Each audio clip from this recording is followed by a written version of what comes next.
He woke up every morning with the same heavy feeling, as if the day had already defeated him before it even began.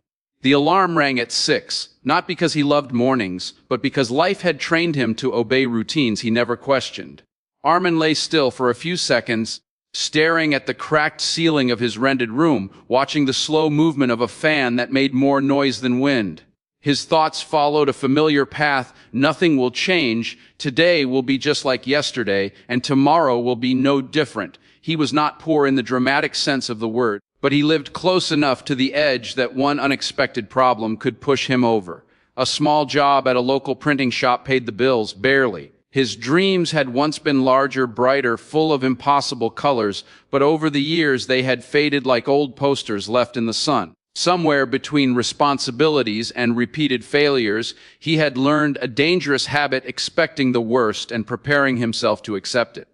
Outside, the city was already awake. Vendors shouted, buses groaned, and people moved with the confidence of those who believed they were going somewhere important. Armin dressed quietly, washed his face with cold water, and looked at himself in the mirror. The man staring back looked older than his years, not because of wrinkles but because of resignation. He adjusted his collar and whispered, almost without sound, "This is just how life is."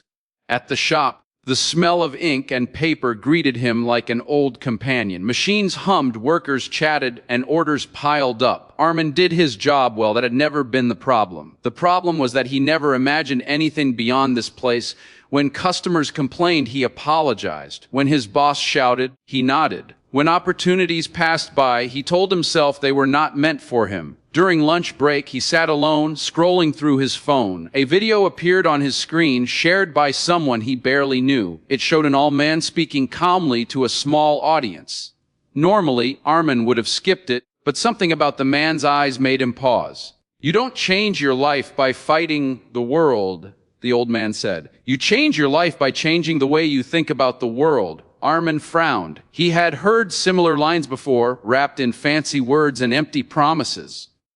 Still, he watched. "Most people suffer not because life is hard," the man continued, "but because they believe it must always be hard for them.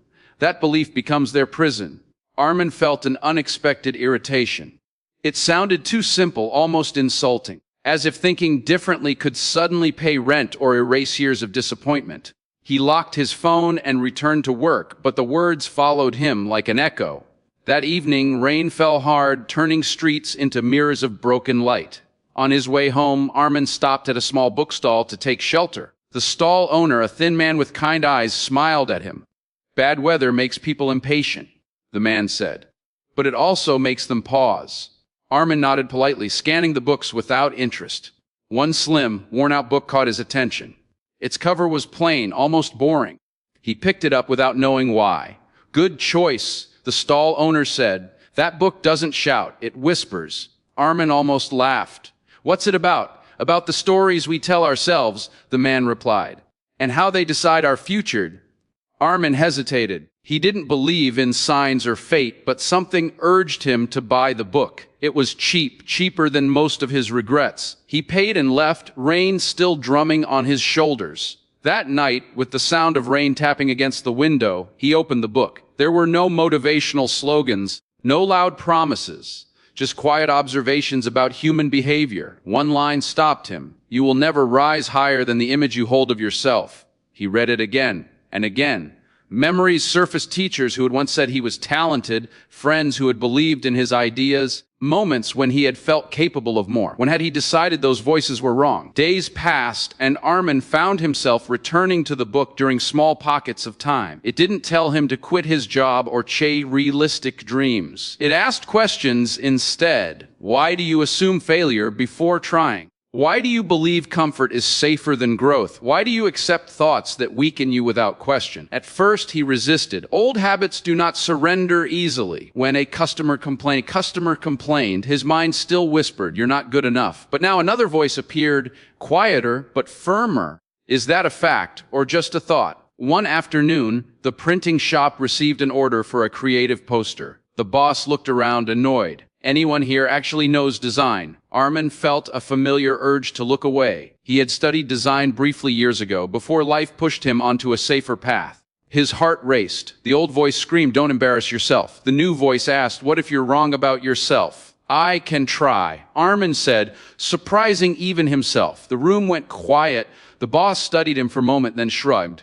"Fine, but don't waste time." As Armin worked, something shifted. His hands remembered what his fear had tried to erase. Lines, colors, balance, it all came back like a language he had once spoken fluently. When he finished, he expected criticism. Instead, the boss nodded slowly. "This is good," he said. "Didn't know you had this in you." Armin didn't smile, but inside a wall cracked. That small success didn't change his life overnight. Problems still existed. Money was still tight. Doubt still visited. But now, doubt no longer lived alone. It shared space with curiosity, with possibility. He began noticing how often people around him spoke in invisible cages. "I'm just unlucky. People like us don't succeed. It's too late now." He realized he had been speaking the same language, repeating the same sentences until they sounded like truth. One evening, he visited the bookstall again. The owner recognized him instantly. "You look lighter," the man said. Armin smiled faintly. "I think I've been carrying the wrong weight." The man nodded. Thoughts can be heavier than stones. As weeks turned into months, Armin made small changes. He didn't wait for confidence before acting. He acted to build confidence. He applied for freelance design work at night, expecting rejection but no longer fearing it. Some clients ignored him. Some said no. One said yes. That one yes felt louder than 100 doubts. He worked late nights, tired but alive in a way he hadn't felt for years.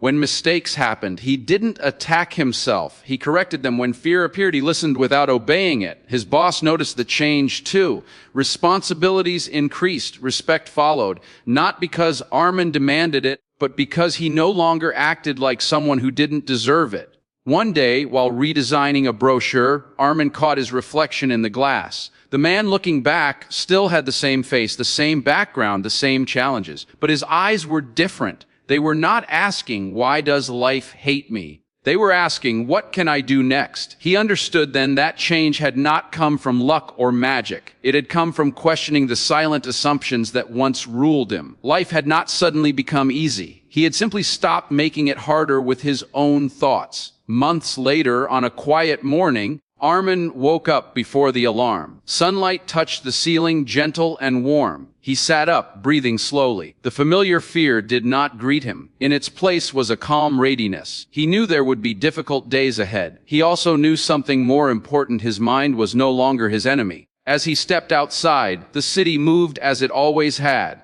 The difference was not in the streets, the people, or the noise. The difference was in the way he walked through it, carrying a simple truth he had learned slowly and honestly. Change the way you think, and you don't escape life. You finally meet it on your own terms.